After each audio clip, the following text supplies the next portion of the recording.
ಮಾಲ್ದಿ ಮಾಡುವ ವಿಧಾನ.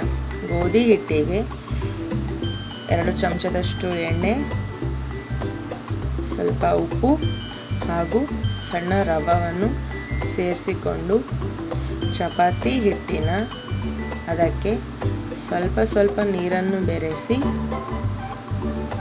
ಸೇಮ್ ಚಪಾತಿ ಹಿಟ್ಟು ಯಾವ ರೀತಿ ನಾವು ಮಿಕ್ಸ್ ಮಾಡಿಕೊಳ್ಳುತ್ತೇವೆಯೋ ಹಾಗೆ ಸ್ವಲ್ಪ ನೀರನ್ನು ಬೆರೆಸಿ ಮಿಕ್ಸ್ ಮಾಡಿಕೊಳ್ಳಬೇಕು.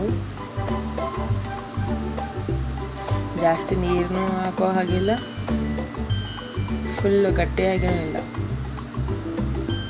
ಮೀಡಿಯಮ್ ಆಗಿ ಇದ್ದರೆ ಸಾಕು.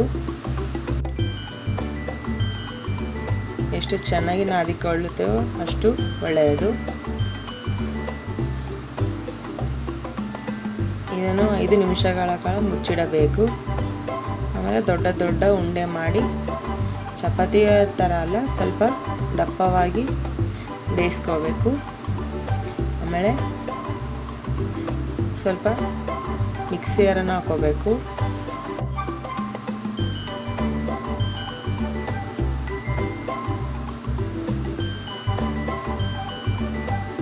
ಮಿಕ್ಸರ್ಗೆ ಬೆಲ್ಲವನ್ನು ಬೆರೆಸ್ಕೊಂಡು ಮಿಕ್ಸ್ ಮಾಡಿದ ನಂತರ ಒಂದು ಪಾತ್ರೆಗೆ ಅದನ್ನು ಸೇರಿಸಿಕೊಳ್ಳಬೇಕು.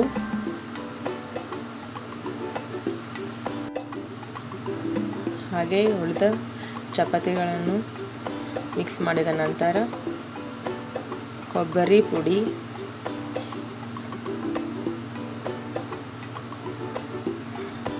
ಈ ರೀತಿ ಆದರೂ ಹಾಕೋಬೋದು, ಇಲ್ಲದಿದ್ದರೆ ಮಿಕ್ಸ್ ಮಾಡಾದ್ರೂ ಹಾಕೋಬೋದು. ನೋಡೋಕ್ಕೂ ಚೆನ್ನಾಗಿ ಅನಿಸುತ್ತೆ, ತಿನ್ನೋಕ್ಕೂ ಚೆನ್ನಾಗಿ ಬರುತ್ತದೆ. ಹಾಗೂ ಪುಟಾಣಿ, ನಮ್ಮ ಕಡೆ ಇದನ್ನು ಪುಟಾಣಿ ಅಂತಾರೆ. ಇದನ್ನು ಹಾಕ್ಕೊಂಡು